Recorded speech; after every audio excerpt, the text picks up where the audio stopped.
¿Ok? Bueno, buenas noches, jóvenes, estudiantes. Espero que les haya ido bien en el control, y que no haya tenido problemas. Por lo menos nadie me mencionó nada.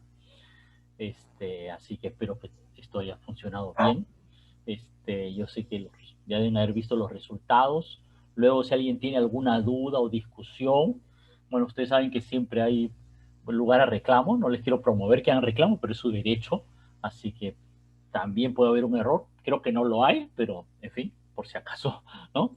Están en su derecho de mandar un reclamo. Si lo desean hacer, escríbame un correo a mi, a mi correo y listo. Y nada, sin más, les presento al profesor Luis Alberto Arias. Tiene una larga trayectoria de servicio al Estado en temas de política fiscal. Creo que su último cargo fue haber sido presidente del Banco de la Nación, pero antes ha Sí. sido jefe de la SUNAT, ha sido jefe del SAT, ha sido viceministro de Hacienda, ¿no? Ha tenido varios cargos, ha sido director del Banco Central de Reserva, o sea que ha tenido bastantes cargos en el nivel alto de la gestión pública, y su especialidad, digamos, el tema que más ha trabajado y ha producido varios textos de propuestas y análisis es el tema de política tributaria en particular, pero en este caso vamos a hablar sobre todo eso y un poquito de la política fiscal, creo.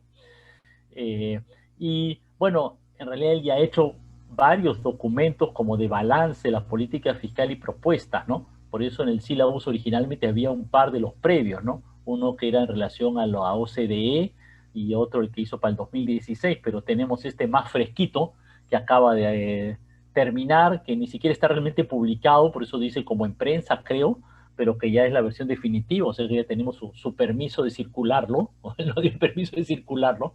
Entonces, me pareció mejor ponerles el texto como más reciente y más actualizado, ¿no? Que parece que está, ¿no? Me pareció que era lo mejor y que está bastante interesante.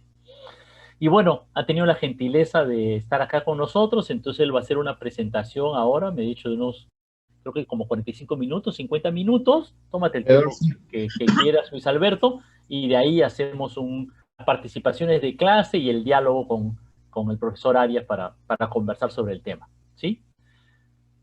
Adelante, Luis Bien, Alberto. ok. Muchas gracias, Pedro. Gracias por invitarme a tu curso. Estábamos conversando con el profesor Franque sobre el curso, sobre este seminario que me parece súper interesante. Eh, y bueno, para el día de hoy les voy a hacer la presentación del paper, el documento que escribí para el CIES, que es un centro de investigación que ustedes deben conocerlo, y que es bien importante, sobre todo siempre es importante la política fiscal y tributaria, ahora en la actual coyuntura creo que lo es mucho más, así que vamos a compartir pantalla, aquí está. Eh, ok, entonces todos deben estar mirando la presentación, disculpen que tienen los logos originales, pero no, preferí no cambiarlo para mantener como los auspiciadores del estudio, ¿no? Entre los cuales está la Universidad Católica, dicho sea de paso, que es miembro integrante del CIES. Eh, hay digamos, el título, originalmente a mí se me pidió hacer un balance y una propuesta de la política tributaria, pero cada vez creo que uno no puede mirar la política tributaria sin ver la política fiscal en su conjunto, y por eso sugerí que esto fuera política fiscal y tributaria. Y el contexto es frente a la pandemia global del coronavirus, ese es el contexto, ¿no? Entonces, por eso es que primero se hace un diagnóstico antes del COVID, ¿no? Para ver dónde estaba la política fiscal y tributaria. Luego miraremos en detalle qué es lo que el COVID cómo ha impactado, ¿no? Y luego ya veremos las propuestas, ¿no? Entonces, antes del COVID, el déficit fiscal del Perú convergía a 1% del PBI. Convergía con mucho esfuerzo y ciertamente, pero iba convergiendo hacia 1. Luego veremos qué significaba ese esfuerzo. Uno, como ustedes deben saber, es la regla fiscal que Perú ha establecido antes de la pandemia. Seguramente después de la pandemia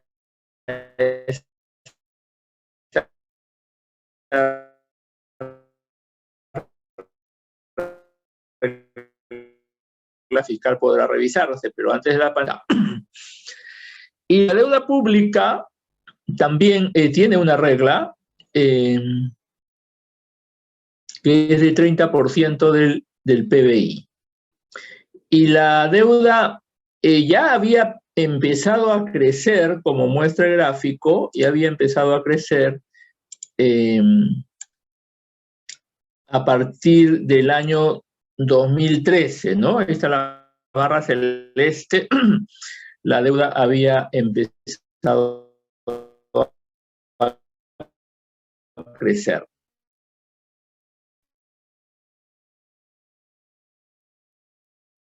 ¿Y por qué había empezado a crecer? Porque crece superávit de las finanzas públicas a una situación de déficit, ¿no? Entonces, al pasar de una situación de superávit de déficit, la deuda pública empieza bien.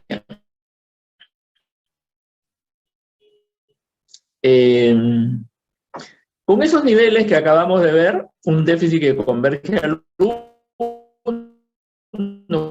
una deuda pequeña, solo usando el indicador de deuda pública bruta, es decir, sin descontar los activos netos, que Perú los tiene y de manera importante, solo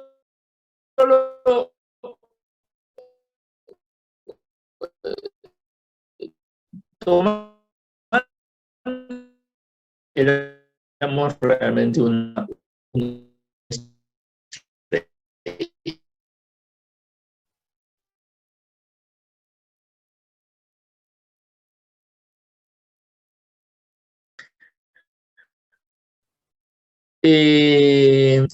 financieramente hablando, que es un alto funcionario del Fondo Nacional, decenas de países. Luis Alberto, disculpa, se está distorsionando bastante tu audio. Tal vez apaga tu video. Parece que tu conexión está mala.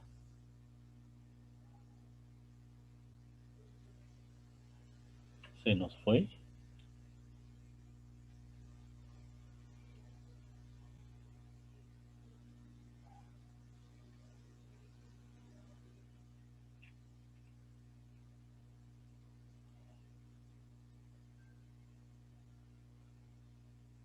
Hola.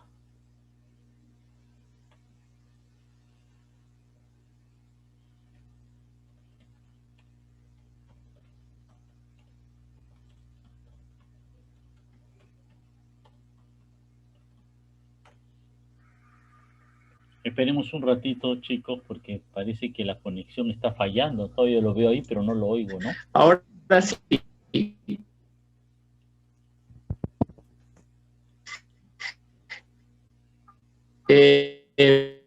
Parece efectivamente... ¿no me oyes, Pedro? ¿Me oyes? Sí, ahora sí. Hola, hola, ¿me oyes? Ahora sí. Sí, no sé, que nunca pasó. Ahí está la conexión. Bueno, seguiremos. Si vuelve a pasar, trataré de cambiar. Tengo otra conexión, pero que supuestamente es más débil. Ya, dale, a veces pasa, pues hay que insistir. Tengamos un poco de paciencia. Dale nomás. Ya, seguimos entonces, ¿no? Entonces señalaba que según el estudio de Bonato,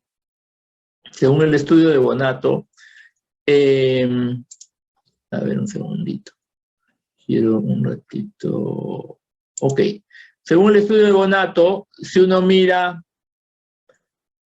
que lo hizo para más de 70 países, que son reglas fiscales para más de 70 países, cuando uno mira la regla de la deuda como porcentaje del PBI. Luis Alberto, ¿no estás compartiendo pantalla? Un segundito. En la desconexión sí, puede haber pasado que que dejó de compartir. Ujú. Ahora sí, ¿verdad? Ahora sí, excelente, gracias. Perfecto. Entonces, gracias. Lo que señalaba era que según el estudio de Bonato, que hizo el estudio para alrededor de 60 países, de reglas fiscales para 60 países, y tomó la regla de la deuda y la regla del déficit, cuando hace el muestreo de las reglas de la deuda, el tope de la regla de Perú, que es el 30, ni siquiera aparece en el mapa, lo cual daba la muestra de que Perú es el único país de esta muestra de 80 países que tiene un tope de 30. O sea, el tope de 40 empieza con esta frecuencia aquí, menos de 5 países, ¿no? Tope de 45, 1 o 2 países, tope de 50, 5 países, y así. Recién la moda de la regla es 60% del PBI, y ahí hay como 40 países, ¿no? O sea, en el caso de la regla de la deuda, el 30 de Perú es súper conservador, o sea, es extremadamente conservador. Luego trataré de hacer de una defensa de la regla de 30, ¿ya? Luego voy a tratar de hacer una defensa de la regla de 30.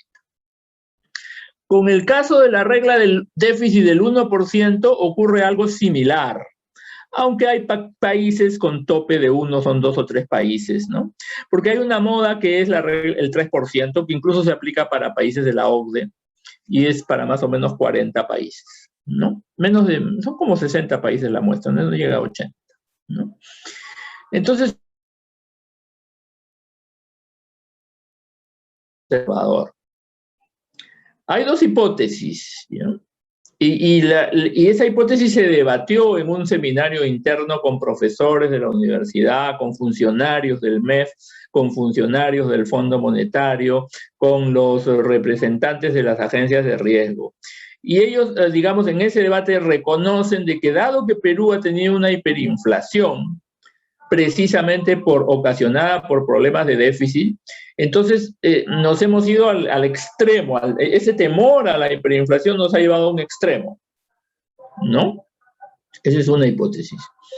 Y la otra, quizás más objetiva, es que, no lo tengo acá, creo que más adelante viene, es que el problema de Perú no tanto es el ratio deuda-PBI, sino el ratio deuda-ingresos, que también es un dato relevante.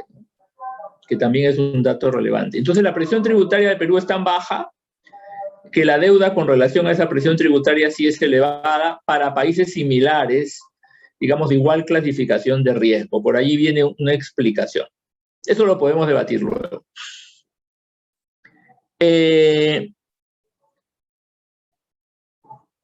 ¿Cuál es entonces, es verdad que somos estrellas en la parte financiera, pero cuando uno mira arriba de la línea, es decir, las finanzas públicas por el lado del ingreso y del gasto, y no las finanzas públicas por el lado de la deuda, uno ve que esa aproximación al déficit de 1% un poco se hace a costa y como consecuencia de varias cosas.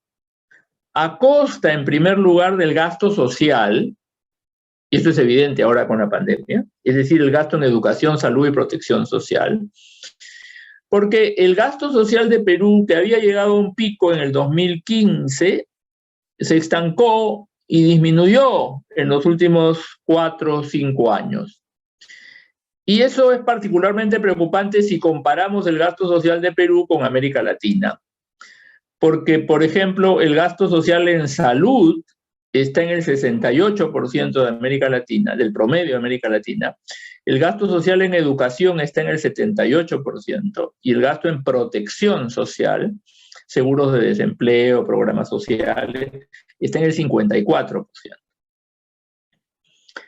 Y ese es un primer problema. Un segundo problema es el tema del gasto en infraestructura, en donde Perú tenía niveles de 5% del PBI hasta el 2014 y de ahí baja esos niveles hacia 4%. ¿No? Entonces, ¿cuál es la hipótesis que veíamos en los primeros cuadros? que ese tránsito hacia 1% se hacía a costa de menor gasto social y menor gasto de infraestructura en los últimos 4 o 5 años. ¿Por qué? Porque el tránsito sano debería ser a través de mayores ingresos. Y los mayores ingresos en los últimos 4 años no solo no se dieron, como se muestra acá, miren ustedes, el 2014 se alcanzó un pico de ingresos, de recaudación, ¿no? Ingresos fiscales totales, y del 14 a la fecha lo que hay es una tendencia hacia abajo de los ingresos.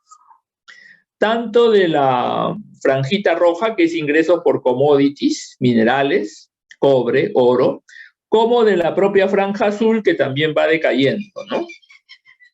Entonces, en los últimos 5 años, en realidad, hemos visto forzar un ajuste hacia el cumplimiento de la regla con sacrificio de gasto social, con sacrificio de gasto de infraestructura y debido a que no hemos sido, vamos a decirlo claramente, capaces de aumentar los ingresos fiscales.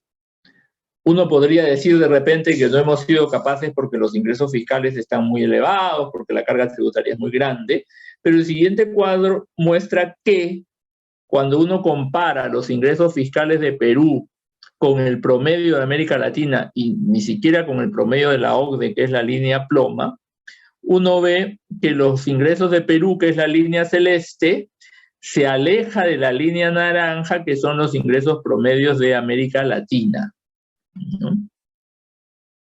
Entonces, en realidad, Perú a partir del 2014 se deteriora también en esa recaudación, porque América Latina no cae, incluso tiene una ligera tendencia al alza, pero Perú deteriora, ¿no? Y podríamos hacer toda una clase si quizás para explicar y por qué Perú deteriora del 2014. Una hipótesis puede ser que Perú desacelera económicamente, el PBI desacelera. No es una razón suficiente. En realidad, en 2014, 15, 16, 17 a la fecha, se hacen algunas reformas tributarias que no son adecuadas para la recaudación. Entonces, el gap, la diferencia de Perú con América Latina, que es esta línea amarilla, aumenta desde 3 puntos de diferencia hasta aproximadamente 7. O sea, este es el momento actual antes de COVID, en donde Perú está más lejos que nunca del promedio de América Latina, ¿no? Entonces, ese es el diagnóstico previo. Así nos agarró el virus, en esa circunstancia, convergiendo a 1, pero a costa de varias cosas que el propio virus luego demuestra, ¿no? Protección social deficiente, sistema de salud paupérrimo, problemas con el gasto en educación, ¿no? O sea, el virus llega no a desnudar, porque muchos economistas sabemos, pero llega a ser evidente la problemática de las finanzas públicas, el gasto social y el gasto de infraestructura en Perú. Entonces viene el COVID y tiene efectos en las finanzas públicas que explicaré brevemente en esta gráfica, ¿no? En el 2019 el déficit era 12.000 millones, convergiendo a 1, y terminamos el 2020 con un déficit de 63.000 millones, que en términos nominales es 5 veces más, que en porcentaje el PBI es casi 9% del PBI, y que esto es una radiografía de cómo se pasa de un nivel a otro, o sea, qué ocasiona el salto. Y lo que se ve es que la principal razón del salto es la caída de ingresos, casi 24.000 millones. Es la principal fuente de crecimiento del déficit. La caída de ingresos, consecuencia del encerrón, el cierre forzado, la recesión, la pérdida del empleo, todo eso, ¿no? Es caída de ingresos. En segundo lugar, el pago de bonos, que fueron 2 bonos, 6.500 millones cada bono, que demoraron en llegar, es verdad, pero que su costo es ese que se ve allí. En tercer lugar, otros gastos COVID, fundamentalmente de apoyo al sector salud, quizás la mitad de lo que se ve allí. Esas son las 3 principales causas de crecimiento del déficit y en ese orden: caída de ingresos, bonos y apoyos al sector salud y otros sectores. Entonces, ese déficit que se ve abultado digamos, debiera naturalmente revertir el 2021 en términos nominales, porque la actividad económica es evidentemente mejor en el 21, entonces buena parte de esa caída de ingresos en términos nominales, si no toda, revierte en el 21 como así, de manera automática. El caso de los bonos, si uno da menos bonos el 21, como en efecto está ocurriendo, revierte parcialmente. Y el caso de los otros gastos, bueno, allí quizás la cosa no sea tan fácil de revertir, porque sí, este año todavía se están haciendo fuertemente otros gastos, pero algo revertirá. De manera que este análisis en nominales es muy útil para, al ojo de buen cubero, uno agarra un Excel y puede hacer sus escenarios y cómo va a cerrar el 21, ¿no? Y además hay que tener en cuenta que en el 21, al rebotar estadísticamente el PBI, los mismos 60.000 millones no serían 9% del PBI, sino serían 6 o quizás 5. No, quizás alrededor de 6. ¿No? Quizás alrededor, hay que hacer los numeritos, es una cosa sencilla, ¿no? Pero lo que el Banco Central proyecta el 21 es un déficit de alrededor de 4% del PBI, que el propio Fondo Monetario, al verlo, ha dicho este déficit es muy bajito, hay espacio para dar más bonos, ¿no? De hecho, hay espacio para dar más bonos. Muy bien. Pero entonces, es verdad que es aparatoso, impresionante el crecimiento del déficit, pero también es verdad que la reversión no es tan traumática, ¿no? O sea, en verdad, si nosotros terminamos de vacunar este año, hacia diciembre, el 22 uno no debería tener problemas con el déficit fiscal, ¿no? Ok. Ese déficit obviamente ha tenido un impacto en deuda. El 20 hemos tomado, como muestra el cuadro a la izquierda, el doble de deuda que en promedio se tomó en los últimos 3 años, ¿no? El 21 será algo menos, ¿no? Pero la otra fuente de financiamiento del déficit no solamente son los flujos de deuda, son los ahorros. Son los ahorros que tiene el gobierno y sobre el cual se debatió largamente en la campaña. No podremos hablar de política aquí, pero sabemos que varios de los que estuvimos aquí se debatió largamente. Entonces, hay un cuadro que no es exacto, pero que es el que arroja, digamos, semanalmente y hasta diario los depósitos del sector público en el Banco Central, que no son todos los depósitos, porque el sector público también tiene depósitos, sobre todo las empresas y otros organismos en la banca. Pero este cuadro que aparece en el reporte semanal del Banco Central son los depósitos del sector público en el BCR. Y uno ve ahí 69.070, que es a diciembre, que era más o menos la cifra que se debatía, pero claro, al principio a mí no me cuadraba, yo decía, ¿por qué hay 70 en el BCR y en la banca hay 70 también? Y luego descubrí que este cuadro que dice depósitos del sector público en el BCR es del sector público financiero y por lo tanto incluye los depósitos del Banco de la Nación en el BCR, que son como 20.000 millones. Entonces, si uno quita esos depósitos que digamos fue difícil detectarlo, en el Banco Central hay como 50.000 y en la banca como 20.000 y daban los famosos 70. Pero bueno, es un buen indicador porque esto sale semanalmente en el reporte semanal que publica el BCR.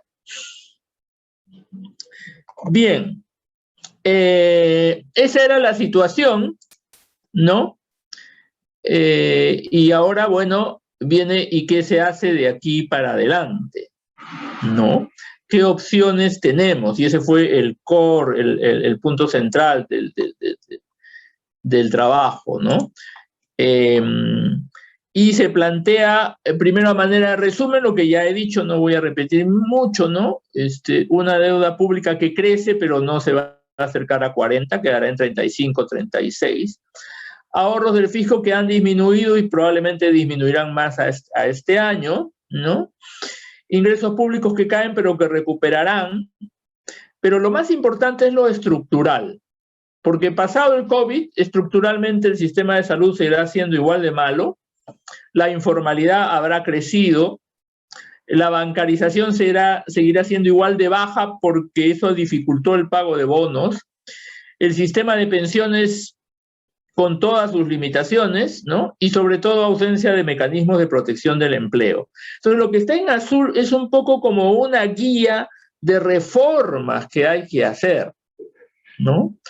Entonces, pero esa guía de reformas que hay que hacer son reformas que no se han hecho por dos razones, porque, digamos, han habido dificultades de gestión del sector público, pero principalmente porque cuando han habido proyectos interesantes, los proyectos se han abandonado porque son costosos. O sea, mejorar la salud, mejorar la educación, fortalecer el sistema de pensiones, protección, todo eso cuesta mucho dinero, ¿no? Y nosotros antes de COVID con las justas estábamos financiando lo que se podía, gasto social e infraestructura básica para reducir el déficit. Entonces, si nosotros queremos dar un salto cualitativo, necesitamos resolver los problemas en azul, pero al mismo tiempo necesitamos asegurar la sostenibilidad fiscal. O sea, son dos objetivos. Es un reto, pero creo que es un reto cumplible. Y eso es lo que pretende hacer el trabajo, proponer que ese reto, o sea, esos dos objetivos se cumplan, ¿no? Pero para que esos dos objetivos se cumplan, uno necesita, adicionalmente a la meta del déficit, necesita dos instrumentos. El primero es lograr un incremento sostenido de la recaudación. Y el segundo es buscar algunos ahorros en el gasto también, ¿no? Entonces, eso es lo que plantea el trabajo, ¿no? Es el incremento, lo que está en amarillo abajo, el incremento sostenido en la recaudación y la racionalización de algunos gastos improductivos, ¿no? Y ese es lo que plantea el trabajo como solución, pero lo que a veces difícilmente se hace, ¿no? ¿Por qué difícilmente se hace? Porque normalmente tendemos a concentrarnos solo en la opción 1. Eso es lo que hemos hecho en los últimos 20 años. Le hemos dado toda la prioridad a la reactivación, bien, ¿no? Alguna prioridad muy poca a la racionalización del gasto improductivo, ¿no? Y siempre hemos pensado, o siempre en el MEF se ha pensado, quien conoce la política fiscal, que la mayor actividad económica va a traer recaudación. Y allí nos hemos quedado como país. La mayor actividad económica traerá recaudación. Y si somos suertudos, los mayores precios de los minerales traerán mucho más recaudación. Entonces, cuando eso ocurre, cuando la mayor actividad y los precios de los minerales traen recaudación, entonces uno pospone la reforma, sin darse cuenta que los precios de los minerales son corto plazo y que la actividad económica trae recaudación cuando crece, pero cuando ralentiza no trae mucha recaudación, ¿no? Entonces, la opción 1, y esto fue obviamente escrito antes del resultado electoral que hemos visto. Seguramente en el debate podemos ver cómo el resultado electoral afecta a las opciones. Pueden aparecer otras, de hecho, ¿no? Pero nadie tenía una bola mágica para predecir lo que pasó. Pero antes de eso decíamos, bueno, la opción 1 es una opción, digamos, más liberal, ¿no? ¿Sabes qué? La reactivación traerá dinero y algún ajuste en el gasto habrá que hacer. La 2 es lo mismo, pero con un esfuerzo por reformas administrativas, que algo se está haciendo en la SUNAT interesante para combatir la elusión. Y la 3 es hacer el trabajo completo, es priorizar las reformas, las que estaban en azul, ¿no? Corregir las debilidades en salud, en pensiones, en educación, ¿no? Y fijarse objetivos en esas reformas y financiar con recortes de gasto improductivo y una reforma tributaria sostenida, ¿no? Esto lo saltaré para no aburrir mucho y más bien iremos a las propuestas concretas, ¿ya?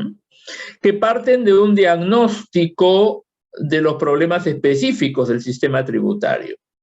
Diagnóstico, digamos, de los grandes problemas del sistema tributario. Y el primero de ellos es el tema de las exoneraciones. O sea, cuando uno se pregunta por qué Perú recauda menos que los países de América Latina, menos que el promedio de los países de América Latina, uno identifica dos grandes brechas, ¿no? Hay una metodología de brechas que desarrolla el Fondo Monetario también.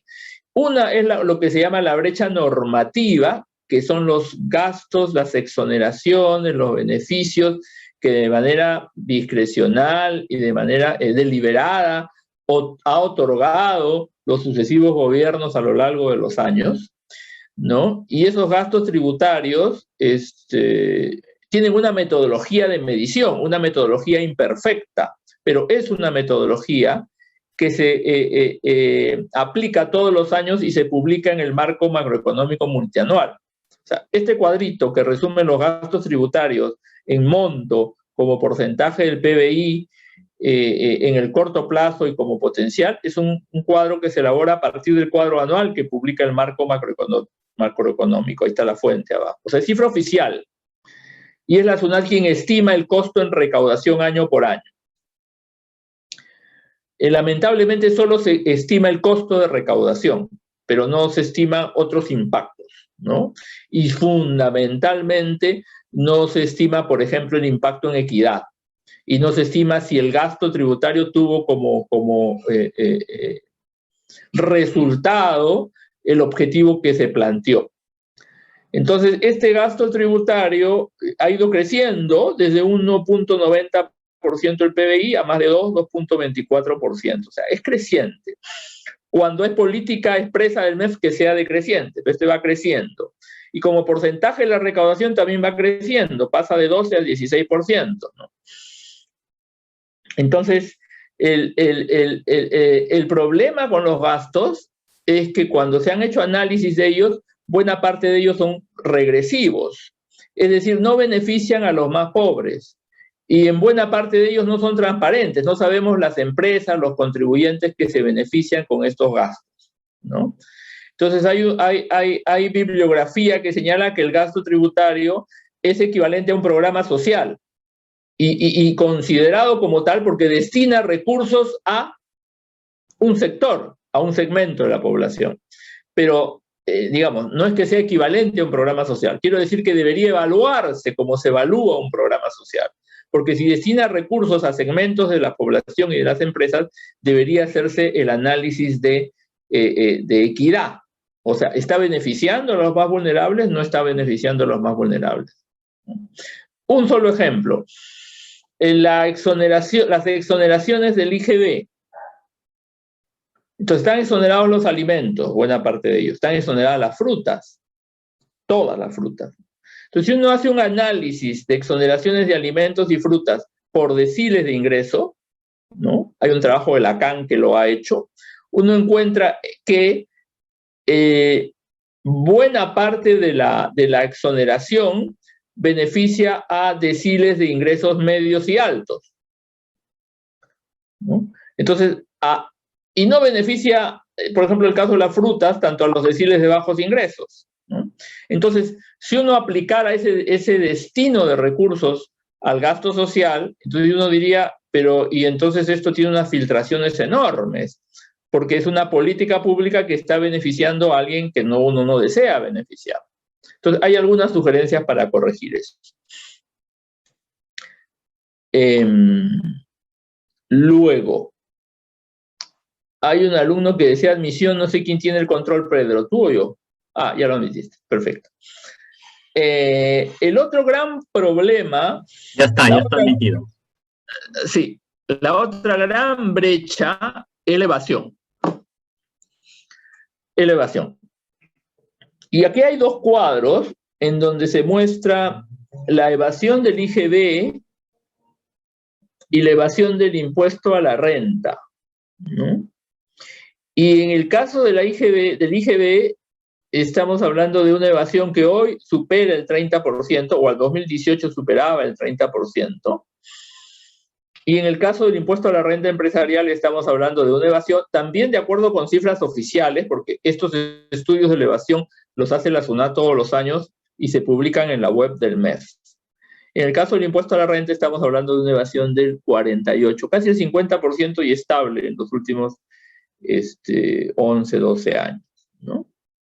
Entonces, ¿qué se ve de la evasión? Primero, que la evasión es alta, que la evasión en el caso del IGB algo se redujo, pero se mantiene elevada. Si nosotros, por ejemplo, comparamos esta data, está en el paper, con la evasión en los países de la Unión Europea, la mediana de la tasa de evasión de Unión Europea es de 10%. Y si uno compara esta tasa de evasión con países de vecinos, América Latina, uno ve que Chile, vamos con Alianza del Pacífico, ¿no? Tiene una tasa de evasión de IVA del 21% y México de 16%. Colombia, 24%. O sea, de los 4 países de Alianza del Pacífico, que serían, digamos, los más comparables, Perú tiene una evasión de 33% y no tendría por qué. Estamos comparando con los de la Alianza del Pacífico.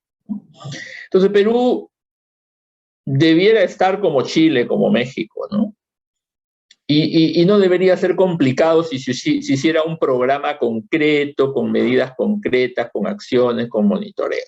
Aquí se pierde mucho dinero. O sea, esta debiera ser sencilla, ¿no?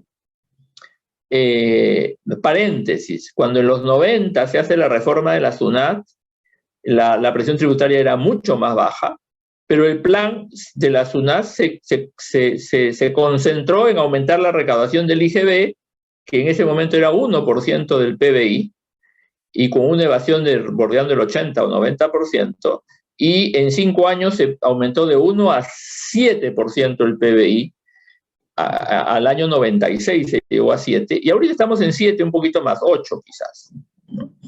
Pero uno podría llegar a 10 o a 11 con un plan concreto, bien focalizado. Lo de renta es más complicado, porque en lo de renta primero hay que segmentar entre evasión de renta o elusión, ¿no?, de grandes empresas, de multinacionales, con evasión de renta de medianas empresas y al final evasión de renta de microempresas, ¿no? Y lo que este estudio por primera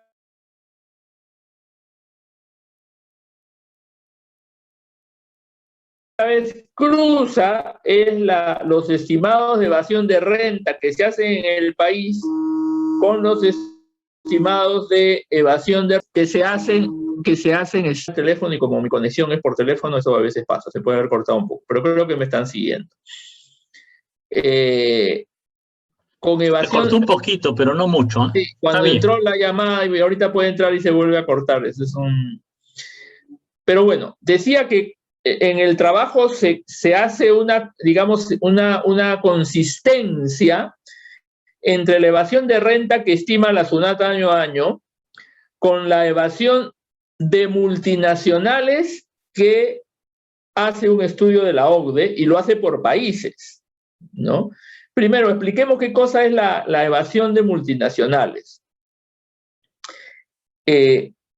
Trataré de explicarlo lo más sencillo posible. Las multinacionales tienen subsidiarias en varios países. 5, 10, 15, 20, 30, 50, no sé. Pero una multinacional tiene subsidiarias en varios países, ¿no?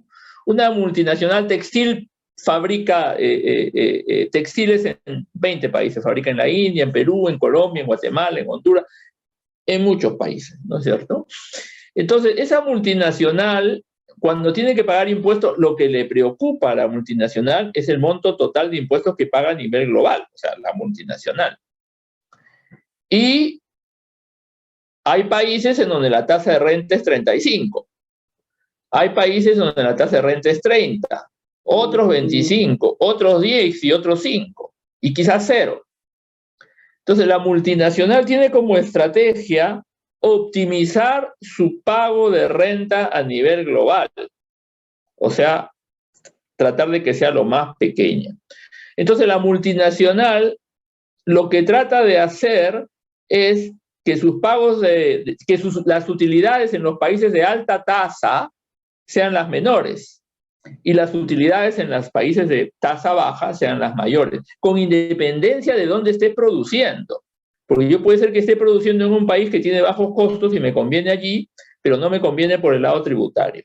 Entonces, la habilidad que han desarrollado las multinacionales es hacer el desvío de utilidades hacia países de baja imposición. He hablado del sector textil, es un ejemplo, pero quizás no sea el más interesante. El sector de digital, el de Facebook, el de Google, el de Netflix, el de Starbucks, que también es un negocio multinacional, tienen sus matrices en paraísos fiscales, o tienen sus centros de cómputo en paraísos fiscales, o tienen, ¿no? Entonces se ubican buena parte del negocio en paraísos fiscales y desde allí giran gastos a los países por regalías, por innovación, por asesoría. Entonces generan gastos, ¿no? Y al generar gastos, logran disminuir utilidades en los países, ¿no es cierto? ¿No? Y logran hacer chiquititas las utilidades, sobre todo en los países de renta elevada, ¿no? Y la gran utilidad es en los paraísos fiscales. Y en los paraísos fiscales, siendo la tasa muy bajita, la tributación es muy bajita, ¿no? Entonces, eso se llama el mecanismo BEPS, ¿no? Por sus siglas en inglés, que es transferencia de utilidades a paraísos, ¿no? A países de baja imposición. Entonces, este cuadro, que es de un paper de Zuckman es uno de los que lidera todo este tema de paraísos, me parece que está en Berkeley, es un economista joven. Entonces, Zuckman y otros, Sáenz y Zuckman, son los dos que lideran todo el tema de paraísos. Dicen, línea celeste, ¿no? A ver si lo puedo ver yo aquí. Es el porcentaje de utilidades en países fuera de Estados Unidos, ¿no?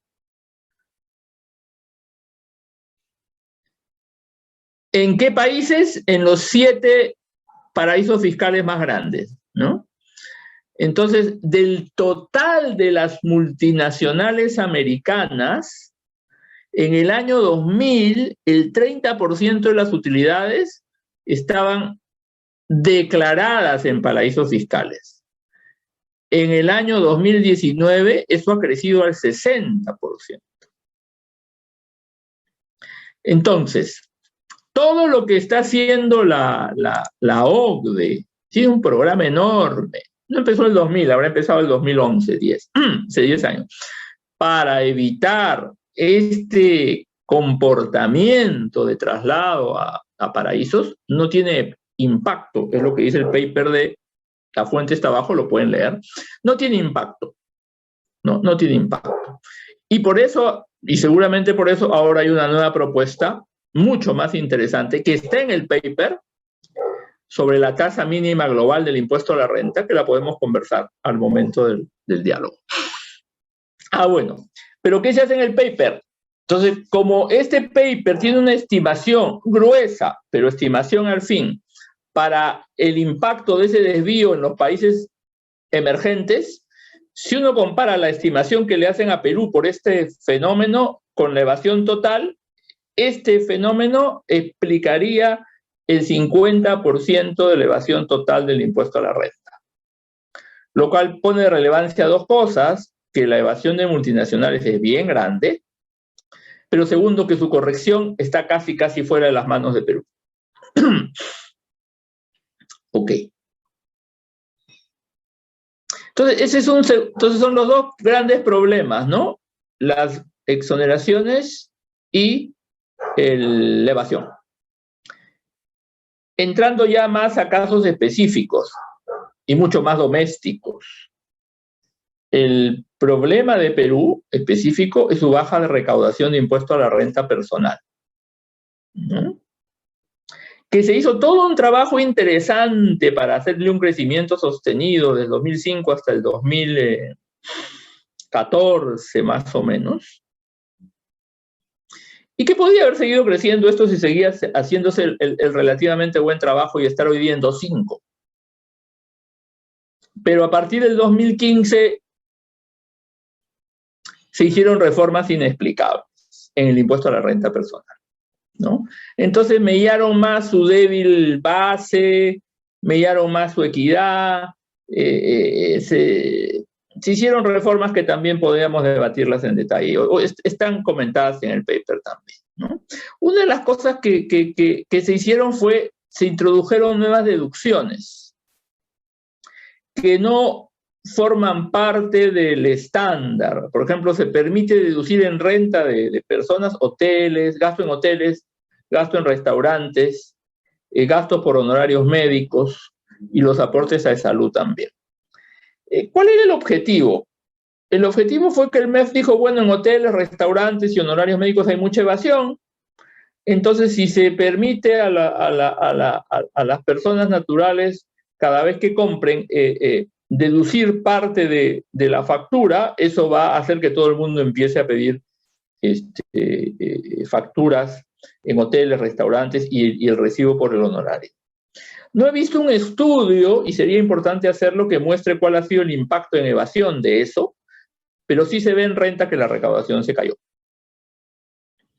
Y creo, mi feeling es que el impacto en evasión ha sido bien chiquito, en reducción de evasión ha sido bien chiquitito.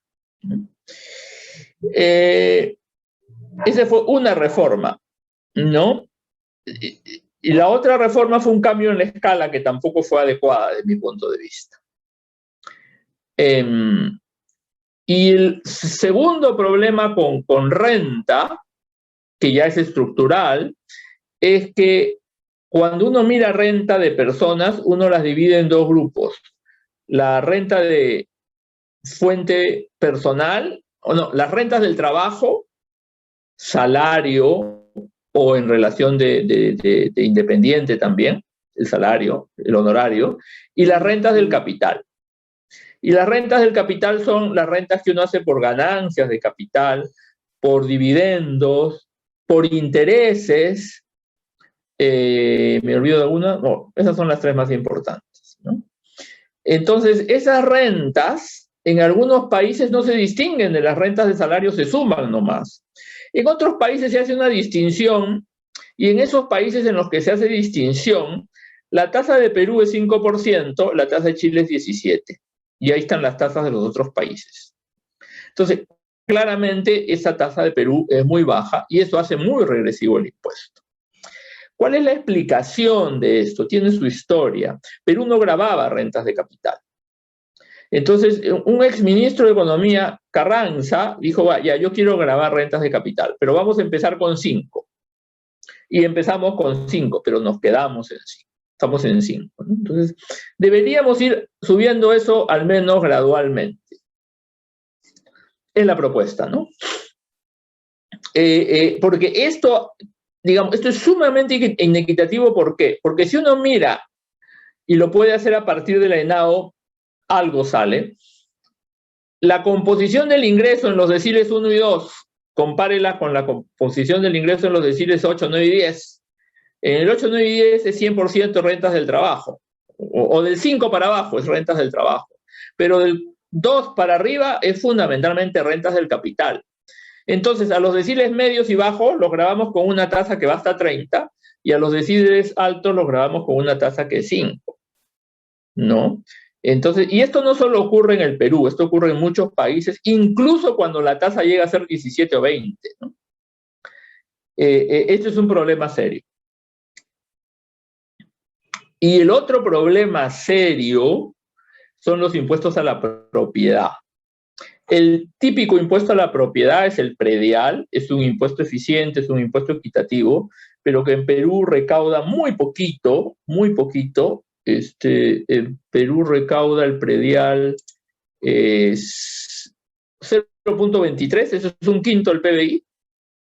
Brasil recauda 7 veces más o 6 veces más. Chile 3 o 4 veces más. Entonces en Perú se recauda muy poquito por predial. En países de la OCDE por predial se puede estar llegando a recaudar 2 o 3% del PBI. Entonces aquí hay una oportunidad perdida en el predial. Y el principal problema del predial es que no se grava sobre valor de mercado. Claro, muchos dicen no es posible, Bueno, eso se puede hacer con un catastro, ahora ya hay estudios de valores de mercado y se puede avanzar hacia valores del mercado. El problema de no grabar valores de mercado es no solo la baja recaudación, sino que la mayor subvaluación de valores de mercado está nuevamente en las propiedades de altos ingresos. O sea, en una casita de un barrio medio de Jesús María, de Breña, del Rímac, la diferencia entre el autovalúo y el valor de mercado será 30 o 40%. Pero en Asia la diferencia entre el autovalúo y el valor de mercado puede ser 10 veces. Entonces esto es recontra inequitativo y de fácil solución. Entonces recaudamos muy poquito por prediar. Y para cerrar esta parte, es el tema de la atomización.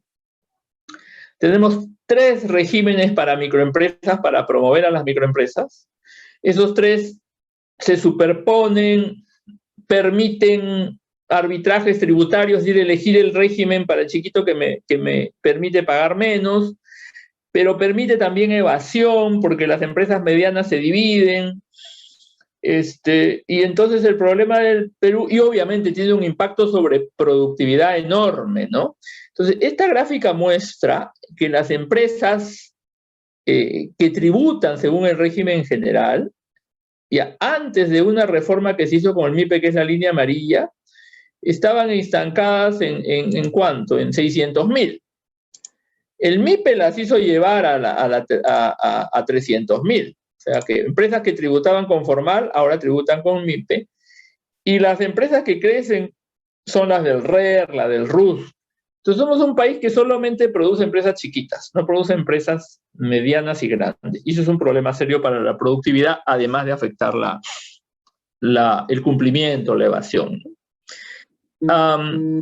Hay también todo un tema con caramba. Se va a cortar esto. Va a haber un problemita de corte, creo, pero voy a solucionarlo cambiando.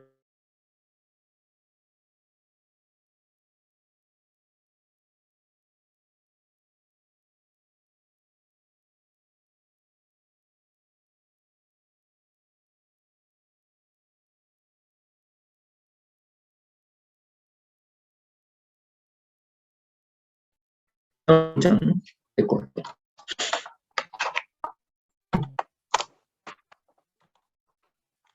Perdón, Pavaria.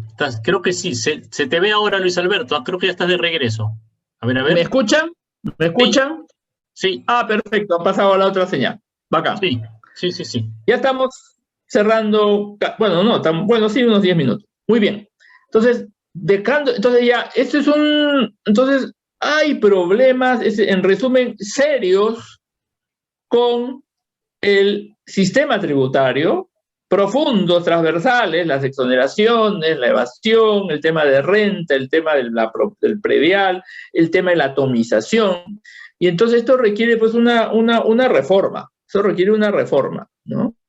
En contraposición a otros analistas que dicen que el sistema tributario está bien, necesita algunos ajustes. No, esto requiere una reforma porque, y esto les digo a mis serie de recaudación del 70 a la fecha, últimos 50 años, la presión tributaria de 170, 14% del PIB, la del gobierno central, la contribución social. La presión tributaria ahora es de 14, que han ido distintos eventos, los picos por los de commodities y otras desgracias, ¿no? Como ahora. Pero Perú en 50 años está en 14% del PBI. Y eso sí, la verdad, es una vergüenza. O sea, de aquí para adelante, ¿no? Bueno, esto está planteado en objetivos. Obviamente estamos con un déficit de 9, obviamente tenemos que converger.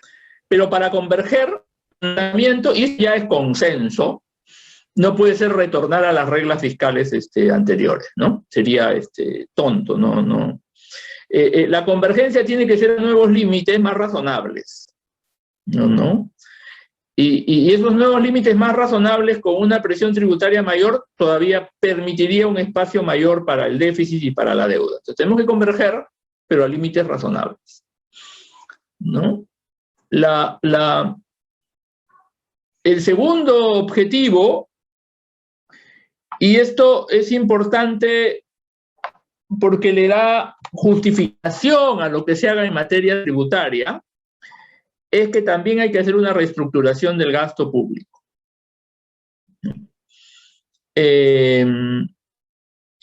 Para dar espacio al gasto que realmente nos interesa. O sea, hay gastos no prioritarios, hay lo que se dice grasa, que se puede recortar, ¿no? Y sobre todo en este nuevo contexto del post-COVID, cuando llegue el post-COVID, porque el gobierno, como el sector privado, han aprendido que hay muchas cosas que se pueden hacer digital, y por supuesto eso puede permitir recortar una serie de servicios de manera permanente. El tercer objetivo cae por su propio peso, es revisar todas las exoneraciones, ¿no? Buscando focalizar mejor, sustituir las que benefician a los pobres, sustituirlas por transferencias directas. Hay una propuesta bien interesante de gente del BID que dice que en el caso del IGB las exoneraciones deberían sustituirse por transferencias directas a los más pobres. Me explico. Las frutas que se pagan todos, pero al pobre se le hace una transferencia por el monto del IGB que le corresponde pagar, ¿no? Obviamente eso requiere un trabajo de inclusión financiera, la universalización de cuentas que se dejó como proyecto en el Banco de la Nación, ¿no? Pero se puede focalizar exoneraciones y se harían mucho más progresivas y el costo sería menor. Obviamente hay algunas, y esto se ha debatido largamente, que deberían ser eliminadas, ¿no? Ni siquiera sustituidas, eliminadas. El objetivo 4, el tema de la evasión, lo he señalado ya en la presentación. Puede precisarse el diagnóstico, pero lo importante es un plan concreto con monitoreo para ir con metas para llevar la evasión a niveles de Chile y México en el caso del IGB.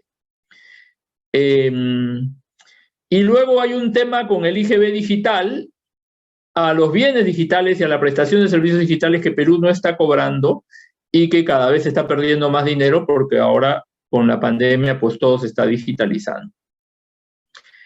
Hay unas reformas de facturación electrónica que la SUNAT ha empezado, cada vez más contribuyentes están facturando electrónicamente, eso está bien, hay que acelerarlo, pero la recomendación del estudio tiene que ver con el hecho de que no basta hacer que las personas hagan facturación electrónica, porque eso puede reducirles costos a las empresas, pero no necesariamente aumenta el riesgo de detección. Que una empresa facture electrónicamente le da a la SUNAT la posibilidad de ver en línea la facturación, y uno podría utilizar técnicas de gestión de riesgo para ver prácticas de evasión en aquellos que están haciendo facturación electrónica. O sea, la facturación electrónica le permitiría a la SUNAT utilizar esa información en tiempo real, y para eso se necesita pues hacer un trabajo de hacer el diseño del monitoreo, el seguimiento, en fin, cosas que se pueden hacer. En la parte de aspectos científicos cae por su peso reducción adicional de 3 UITs. Si no aportó, pues hay que eliminarla. Lo de las rentas del capital, mínimamente subirlas a 10. Lo del predial, ponerlo en función a valor del mercado. Hay que hacer un catastro. Hay que hacer un catastro nacional. El catastro nacional no solo va a ayudar a recaudar, el catastro nacional va a ayudar a recaudar renta también. El problema de los regímenes y no hay una propuesta en el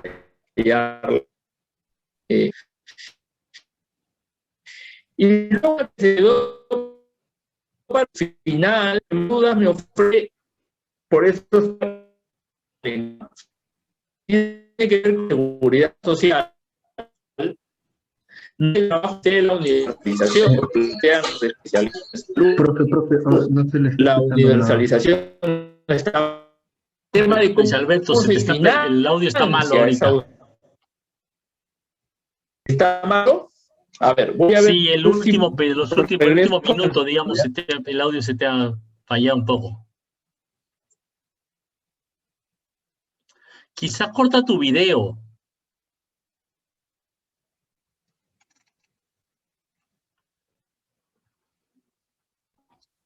Pues.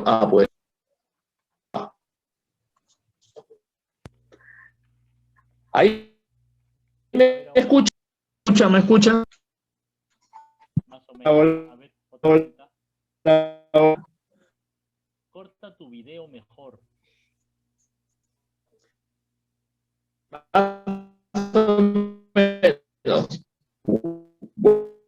Voy a la conexión.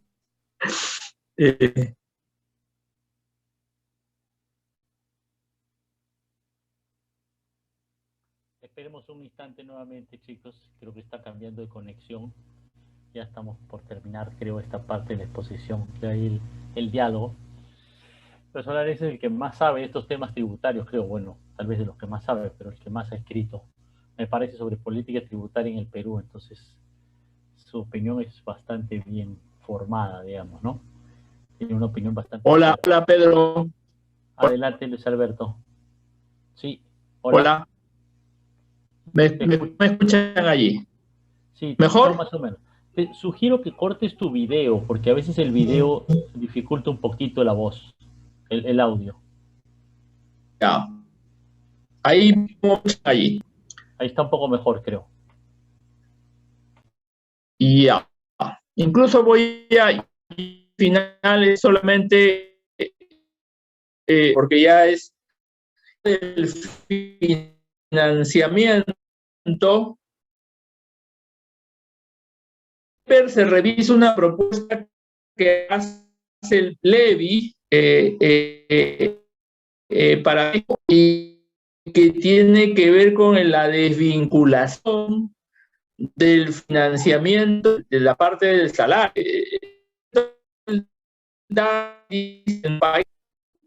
Con de asados, y solo a los asalariados es una obligación. Entonces él dice, tiene que estar vinculado a la ciudadanía, y eso está bien.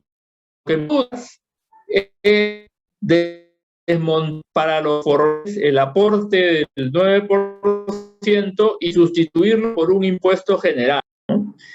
Esto lo con Daniel Kotler, quien ha visto este tema a fondo, y me dice que hay países en donde el financiamiento es mixto, y está la experiencia de Colombia, interesante estudiarla, que dice, ellos hicieron una reforma hace unos años en el financiamiento es con el impuesto a la renta, para los salarios más elevados, el financiamiento sigue siendo el salario. Es interesante, pero no me gusta siempre el umbral, esas tan complicadas. Está fluido, tentación, un poco más de una hora, y con gusto escucharé las preguntas. Ya, gracias, Luis Alberto. Al final ya el audio está un poquito fallando, pero bueno, ya. En fin, creo que la exposición ha estado muy interesante, y bueno, yo tengo varias preguntas, pero creo que mejor primero dejamos a los estudiantes que quieran participar y que deban participar para que hagan sus preguntas. Mejor dejamos a los estudiantes primero. Adelante, jóvenes, no sé quién se anima a participar primero. Gonzalo, adelante. Bueno. Escuchamos unas 3, 4 intervenciones y de ahí hacemos el diálogo. ¿Te parece, Luis Alberto?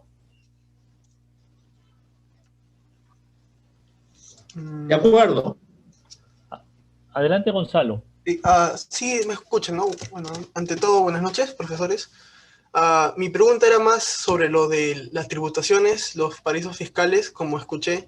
En el caso de la minería, una de las lecturas complementarias que el profesor Pedro entregó, nos hablan también sobre el caso de que la tributación en la minería es hacia las utilidades, como también se puso en la presentación, con muchos casos, y una propuesta que se habla es sobre cambiar esas regalías, tributaciones, más a la venta y no a las utilidades, que en el caso de utilidades es donde se termina tergiversando los gastos para tributar menos. Mi pregunta sería, ¿qué tan buena sería ese cambio, esa reforma tributaria en el caso de la minería? Que si bien es un sector económico que ha crecido bastante, es uno de los pocos sectores que terminan tributando, o su tributación es la que menos tiene impacto a nivel de la economía o de la tributación fiscal.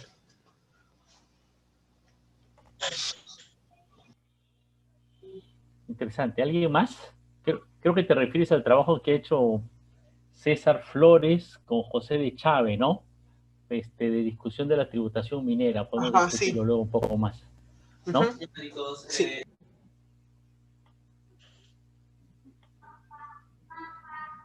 Adelante, sí, ¿quién sigue?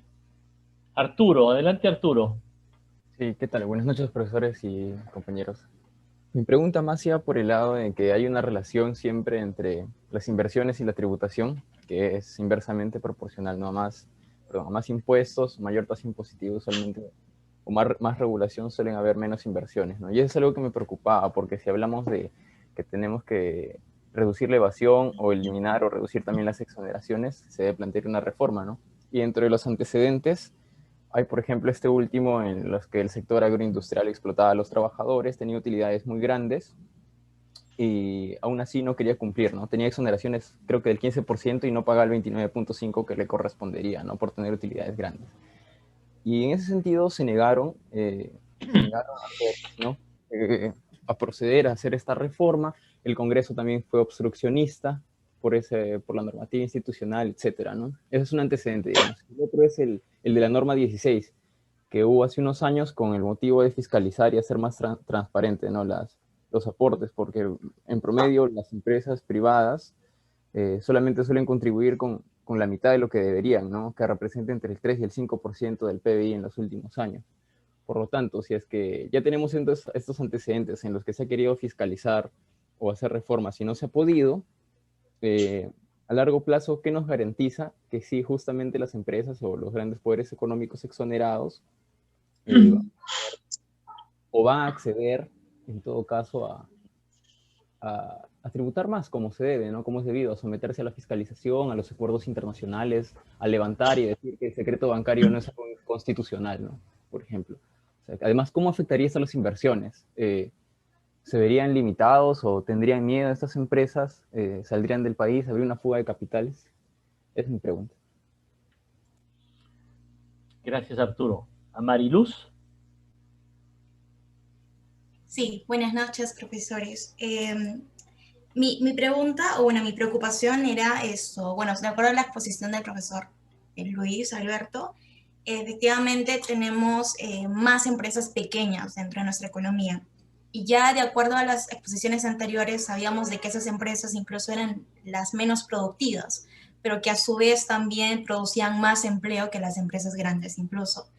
Entonces, efectivamente, hay esta preocupación por querer recaudar más impuestos para tener más ingresos, pero y mi duda era, ¿no se les estaría, no sé, de alguna manera asfixiando a esas empresas pequeñas que recién se están reactivando para que crezcan más con esta, no sé, presión tributaria o con esta exigencia en cuanto a tributación y todo eso? ¿O cuáles serían las medidas o no lo sé, alguna medida que de pronto sea beneficiosa para ellos, pero que a su vez también ellos puedan tributar y pagar más sus impuestos? Gracias. Gracias Mariluz. ¿Alguien más? ¿Quién se anima?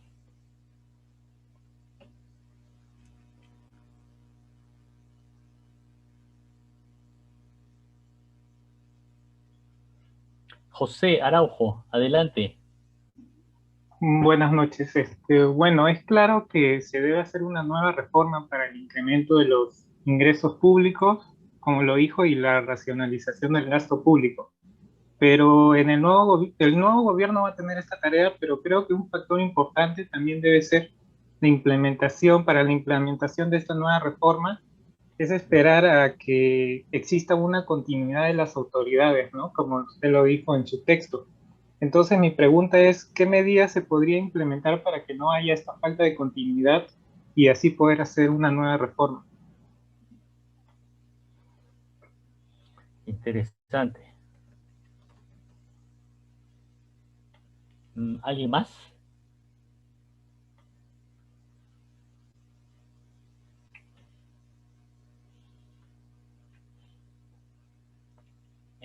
Josué Benítez. Buenas noches, profesores. Adelante. Me gustaría consultarles sobre cuál sería una de las mejores medidas que podría adoptar el Estado para mejorar la recaudación a nivel sector minero, como bien mencionó en la primera intervención, dado que, por ejemplo, durante el boom de los metales, es quizás uno de los problemas que tuvimos fue esos beneficios que tenían anteriormente establecidos y que no permitió, por así decirlo, grabar de acuerdo a los ingresos extraordinarios que iban acumulando durante el periodo del boom. Gracias, Josué. Creo que ahí tenemos 5 preguntas, ¿no? ¿Te parece ser un poco más? Tal vez junto el conjunto, Luis Alberto, ¿te parece? Ya, como, está bien, como guste, sí. Bueno. A ver, yo añadiría unita, ¿no? Que es este famoso tema de la norma antielusión, ¿no? Que se hizo tanta lucha por eso y los resultados parecen ser decepcionantes, ¿no? Entonces me pregunto cuál es la política que podemos hacer respecto a los paraísos fiscales, ¿no?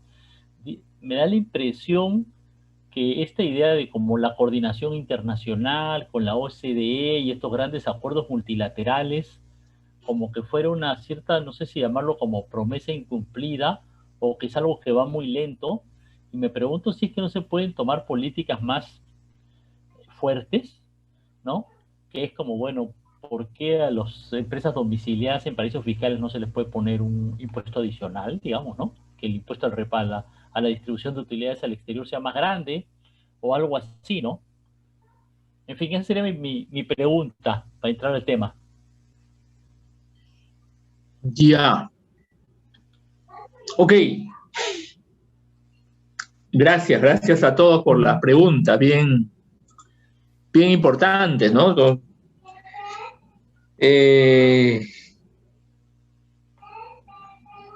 Hay un libro de la CEPAL que se titula Consensos y conflictos de la política tributaria.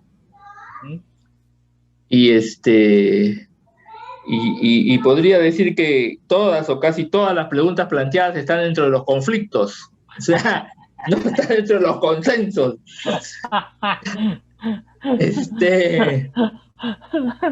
Trataré de dar una cosa equilibrada, ¿no? Por ejemplo, la famosa regalía sobre ventas o sobre utilidades es un tema que no hay consenso. Hay un enorme debate porque tiene sus ventajas y sus ventajas cada una de las modalidades, ¿no?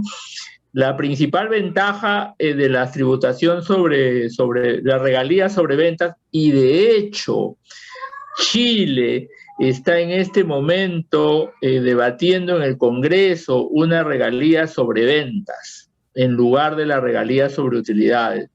Y Perú en el 2011 pasó de una regalía de ventas hacia una regalía sobre utilidad operativa. Entonces, eso claramente muestra que esto no es un tema que tenga consenso. La principal ventaja de la regalía sobre venta es que es más fácil de calcular, como quien hizo la pregunta señaló, menos fácil de evadir. Esa es su principal ventaja. Tiene una segunda ventaja, que la regalía sobre ventas, la empresa empieza a pagar desde que empieza a producir, ¿no?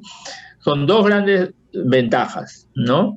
Su principal desventaja es que la regalía sobre ventas, vista como desde el punto de vista, digamos, de la atracción a la inversión, es menos atractiva la inversión que la regalía sobre utilidades.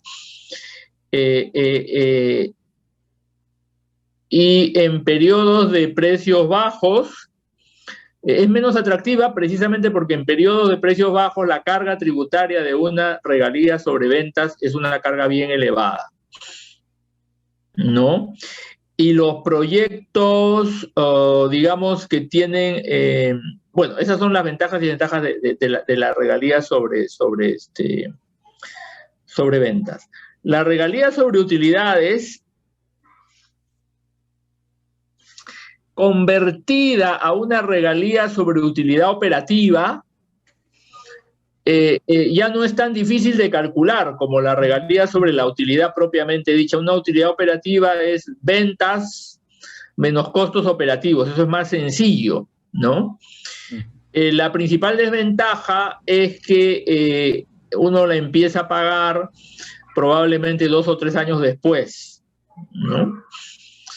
Perdón, Luis, por eso, corte. Nosotros tenemos esa, ¿no es cierto?, sobre las utilidades. Ahí viene el tema, que de lo que yo recuerdo, la que se creó en el 11 era una regalía casi sobre el flujo de caja. O sea, era venta menos costo operativo. No incluía depreciación, pero he escuchado una versión que en el reglamento se le incluyó depreciación. Entonces, mi respuesta final es que yo prefiero una regalía sobre utilidades operativas sin depreciación, que tiene las ventajas de la regalía sobre ventas y no es tan difícil de fiscalizar. ¿Ya? Pero obviamente hay que mirar qué cosas se está aplicando en el Perú, ¿no? Luego, la pregunta que nos hace Arturo, tres temas toca, ¿no? El tema del agro. No hay ninguna evidencia que señale que los incentivos tributarios del agro provocaron el boom del sector agroexportador. De hecho, en el periodo del boom está el tema de los TLCs, está el gran trabajo que hizo SENASA para abrir mercados, ¿ya? Entonces, todo este crecimiento que se deba al incentivo, no hay ningún estudio, que lo demuestre, ¿no? Entonces, por eso es que en el debate en el agro mi posición era que había que ir mucho más rápidamente a una tasa de 30, ¿no? Como todas las empresas. O sea, un sector agroexportador moderno no tiene por qué tributar una tasa menor que la minería o que la industria, no encuentro justificación. La norma 16, y lo junto con la pregunta de Pedro,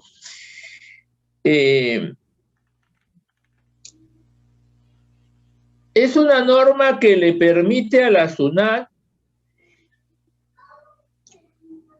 determinar el pago de impuestos, lo que le llaman a partir del fondo, ¿no? O sea, si una empresa hace estructuras, la norma 16 lo que permite es mirar la realidad económica de las empresas y a partir de allí cobrar impuestos. Es una norma de mediano plazo. Siempre la miré así. No es una norma que da plata inmediatamente, es una norma de mediano plazo. Pero para que sea eficaz, la SUNAT tiene que publicar, no solo publicar y difundir los casos de elusión que encuentra. Creo que ahí radica el principal éxito de esa norma, publicar y difundir los casos, las modalidades, para hacer público qué cosa no se debe hacer y obviamente con una generación de riesgo también. O sea, no es una norma que vaya a traer dinero en el corto plazo. Respecto al secreto bancario, se han dado importantes avances. Ya la SUNAT ha implementado a partir de este año la información de todas las entidades financieras, ajustó el monto, cosa que me parece bien para empezar. Entonces la SUNAT hoy día tiene la información de los movimientos bancarios de todas las personas a partir de cierto nivel. Y eso es un instrumento de información importantísimo para detectar evasión.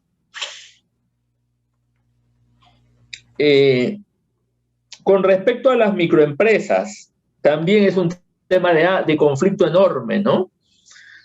Porque, por un lado, hay consenso en que las microempresas tienen que tener una tributación simple. Pero, por otro lado, cuando esa tributación simple lleva a tener una carga tributaria significativamente menor que las empresas del régimen general, entonces ahí aparece el incentivo a la atomización.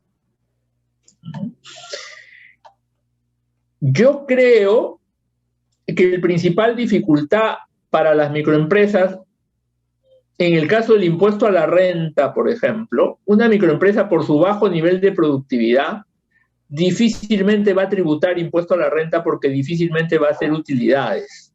La buena parte de las microempresas son empresas con trabajadores con empleo de familiares. Entonces, buena parte de la utilidad se va en pagar sueldos. El problema de la microempresa, creo yo, no es el tema de la rentabilidad sobre la que haya que pagar impuesto a la renta. Por lo tanto, creo que en el caso del impuesto a la renta, la microempresa debería tener un régimen sencillo de determinación de renta, muy simple. Para informar, no hay más allí, ¿no? El tema sí sigue siendo el tema del IGB, ¿no? Por eso es que se crea un RUS con muchos problemas, ciertamente. Habría que ver la forma de cómo mitigar el tema del IGB en la microempresa. Si es exportadora no hay problema porque no va a pagar IGB, pero si vende para el mercado interno, allí sí hay problemas.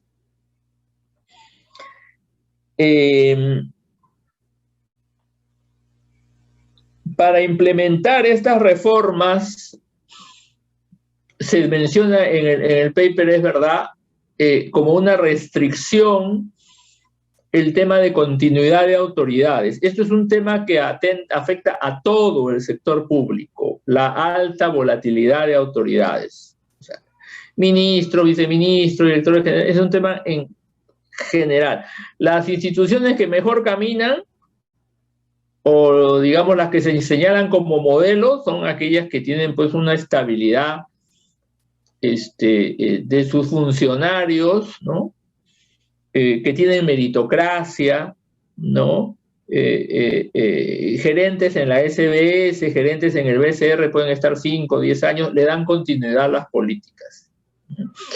Y sí creo que hay entidades como la SUNAT, en donde tiene que tener continuidad de funcionarios, carrera, para darle continuidad a las políticas. Pero para que eso ocurra tiene que haber voluntad política, ¿no? Si no hay voluntad política, pues no hay forma de darle continuidad a las reformas. Nuevamente, para cerrar, el tema minero es un tema bien interesante, porque efectivamente, en el boom anterior, el Perú perdió mucho dinero. Perdió mucho dinero porque, en primer lugar, en Perú no se aplicaban regalías, y las regalías se empiezan a aplicar, si no me equivoco, a partir del año 2005.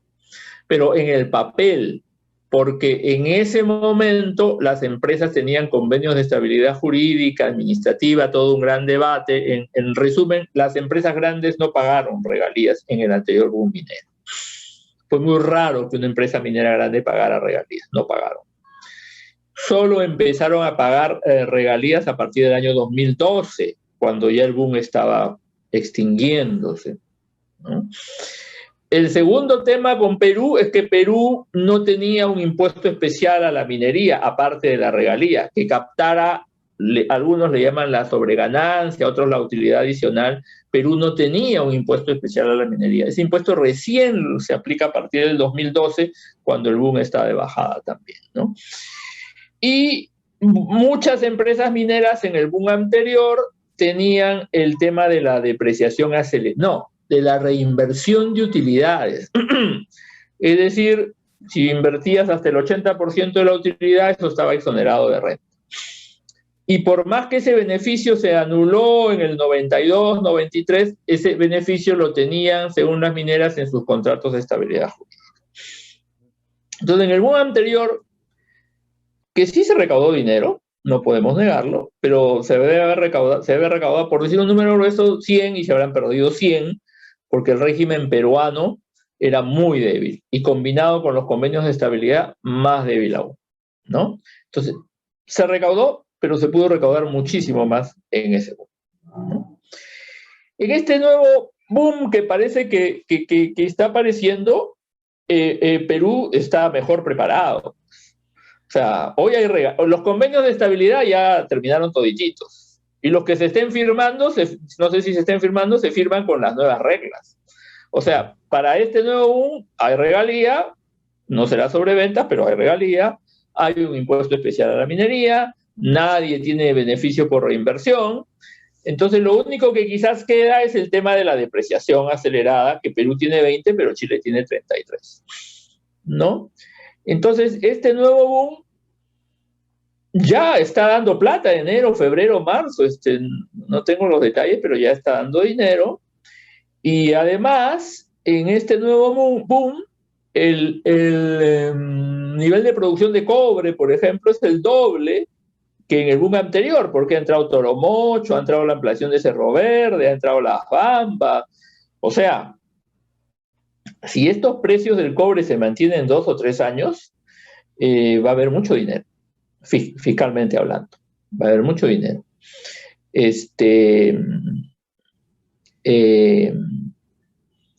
Y bueno, para cerrar con un breve comentario político, esto lo debieran saber los dos que están disputando la presidencia, ¿no? Porque debieran saber que va a haber mucho dinero y que vamos a tener que ser muy responsables en el uso de esos recursos.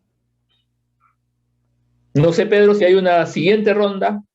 Si quieren, pero yo me quedé con una que es sobre este tema de los paraísos fiscales. Sí, perdóname. Sí, dale, a ver. Claro, perdóname.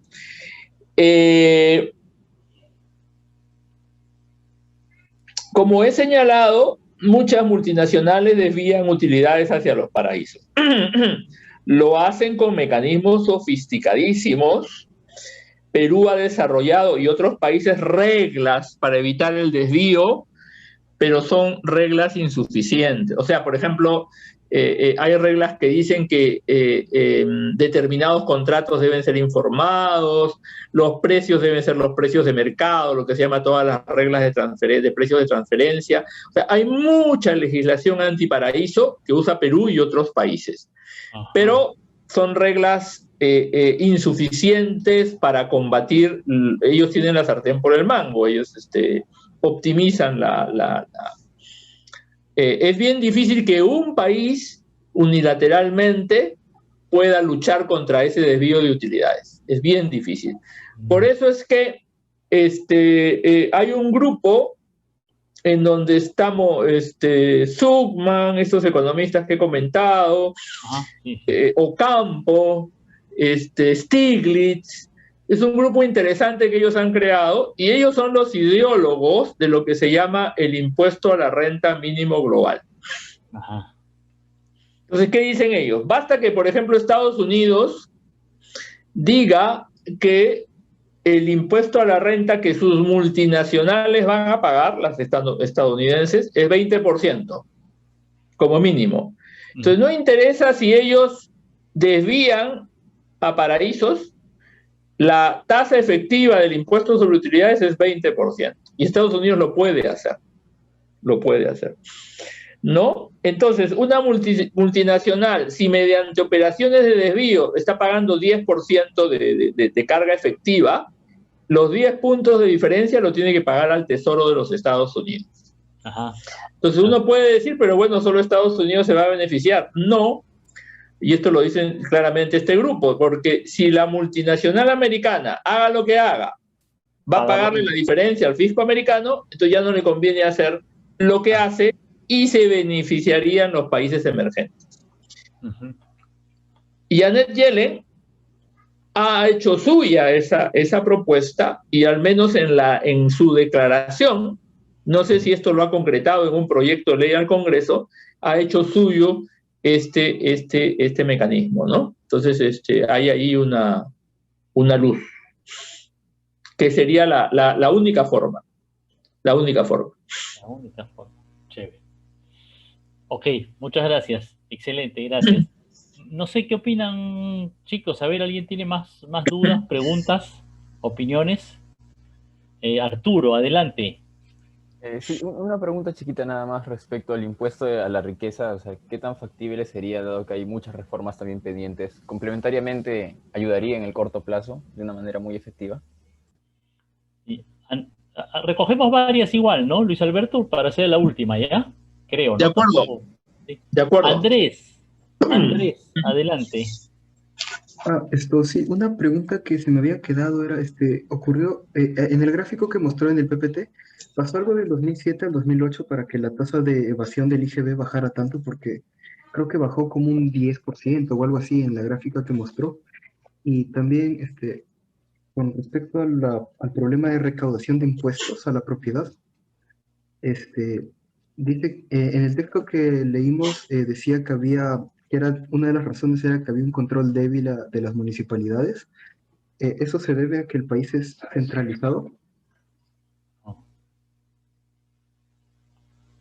No sé, ¿más opiniones? ¿Más preguntitas?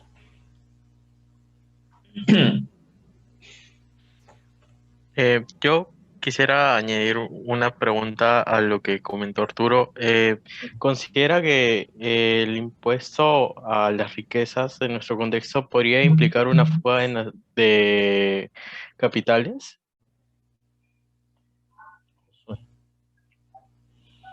Gracias, Josué.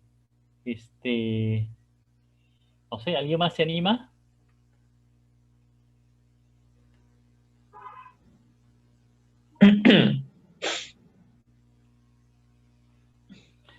A ver, yo tengo un par de preguntitas, ahí se me ocurren varias, ¿no? Pero una primera, ¿hay alguna evaluación, algún documento que evalúe a profundidad estas reformas que hizo Torne de cambiar todo este régimen de las MIPES y establecer la nueva, no sé, incluir un tercer criterio y luego esta reforma de permitir el descuento de los pagos al odontólogo, al restaurante, al no sé qué, ¿no? Pero la SUNAT o el MEFA produció alguna evaluación profunda, digamos, seria del tema, porque, digamos, he visto discusiones, pero hay algún texto, digamos, más académico o de una evaluación más profunda al respecto, Luis Alberto. Y luego tengo otro tema, que es un tema que en realidad lo saqué de ti de hace muchos años, creo, y es uno de los temas que me he quedado como uno de los pensamientos que tengo más o menos importante, que es, podemos discutirlo las exoneraciones en varios rubros, pero el impuesto a la renta sería un impuesto que sería muy difícil de justificar la exoneración porque grava la renta. Si una empresa tiene muchas utilidades, o sea, entonces que pague impuestos, ¿no? Me explico. Si el impuesto a las agroexportaciones y las agroexportaciones tienen beneficios por depreciación acelerada, contribuciones a salud, una serie de cosas que podemos no justificar, pero si ganan muchas utilidades, entonces pagarán impuesto a la renta. Entonces, la exoneración del impuesto a la renta sería de las menos justificables. A mí me pareció buena esa idea, pero no sé si tú, creo que te la escuché a ti además, pero no sé si la mantienes. Ok. ¿Una No más? sé si a lo mejor me equivoqué y no te la oí a ti, pero me parece que sí. De hace muchos años, y como que me ha quedado, ¿no? Uno se queda con ideas interesantes en el cerebro, creo. Uno dice, esta idea la voy a atesorar aquí porque me parece buena. Así que me parece recordar que fue tuya. Ok, ¿hay alguna más o arranco? Creo que arrancas. No, sí, todavía. Gonzalo tiene una más. Sí, quería hacer una pregunta en el caso del impuesto vehicular, que en el texto se muestra que actualmente es de 3 años, 2 años si no me equivoco, y una propuesta era subirlo a 5 años, sobre todo en el caso de Lima, que es una ciudad superpoblada, con una cantidad de tráfico enorme, carros casi todos los días. ¿Qué tan factible o de alguna forma esto ayudaría, si lo cerramos solamente en el caso de Lima, a aumentar la tributación?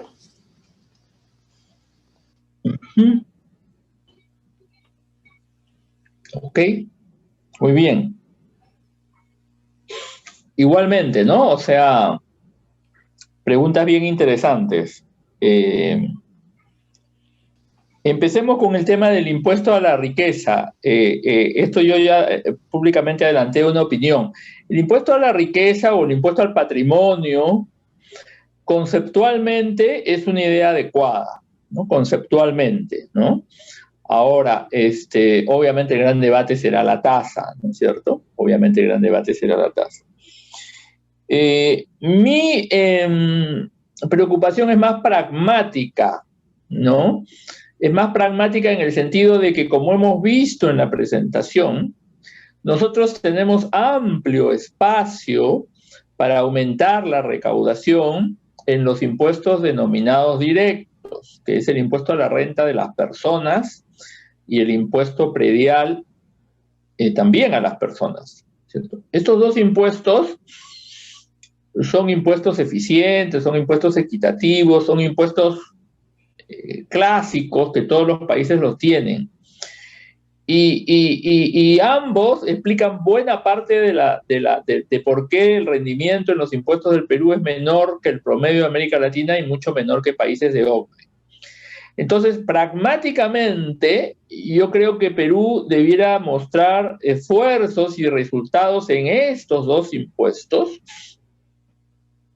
antes que pensar en gravar el patrimonio global o la riqueza global, ¿no? Eso no descarta pensar de manera temporal en una contribución extraordinaria, en donde tenemos antecedentes de haberlo aplicado sobre empresas, no sobre personas, si la pandemia, las necesidades fiscales lo ameritan, ¿no? Lo ameritan. Pero creo que es más importante que pensemos como economistas, como país, en qué hacemos para corregir renta de personal y predial, ¿no?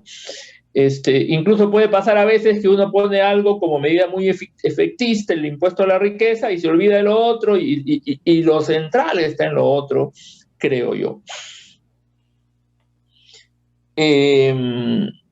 Sobre la pregunta de elevación del IGB, efectivamente, el del 2003 al 2008 hay una disminución bien interesante, de cerca de 50 a 30, y de ahí hay un retroceso, subimos a 36 y ahora estamos en 33.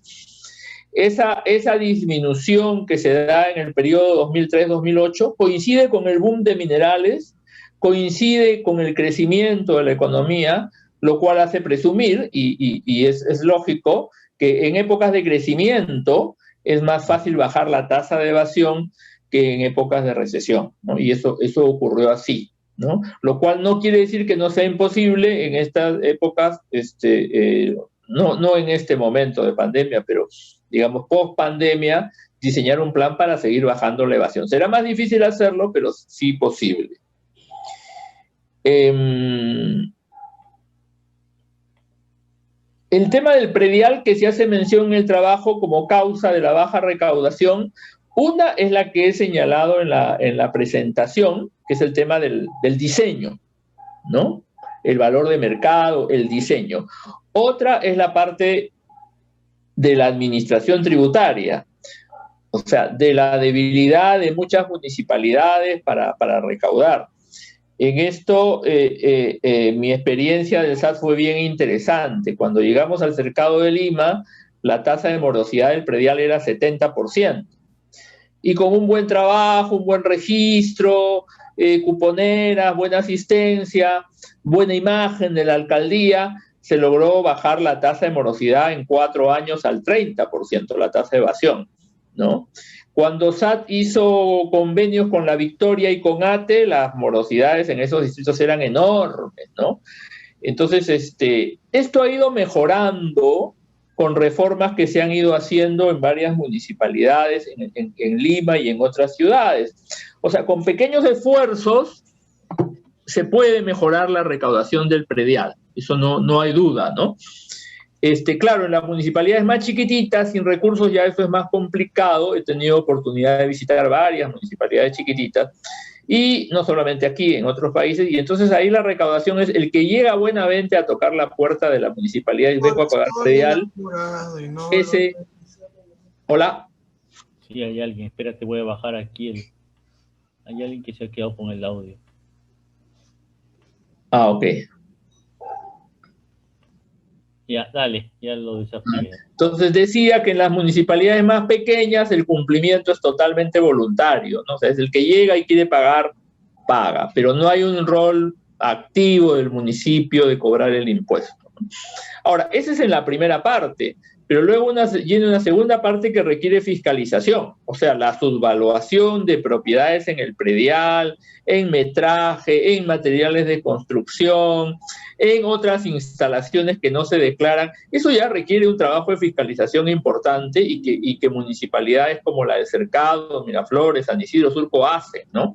Entonces, se requiere trabajo en municipalidades para mejorar la recaudación del predial. Y quizás más incentivos de los que otorga MEF, que tiene un programa de incentivos para incentivar las mejoras en la recaudación del predial.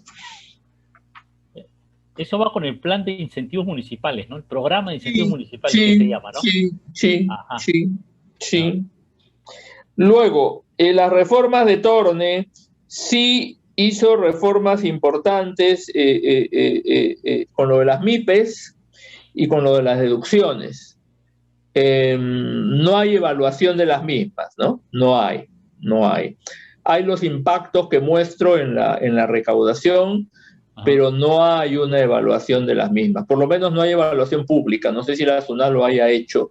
Y creo que es una obligación, es algo sumamente importante hacerlo, ¿no? Sumamente importante. Lo que señalas, Pedro, de las exoneraciones de renta, efectivamente, no sé si lo habré dicho yo, pero cuando he escrito hace años sobre exoneraciones, he señalado que varias exoneraciones se dan con el propósito de incentivar actividades económicas. La agroexportación, en universidades. Entonces no tienen mucho sentido las exoneraciones de renta. O sea, eso comparto plenamente, porque hay utilidad y hay que pagar la tasa, ¿no? No exonerar renta no hace sentido.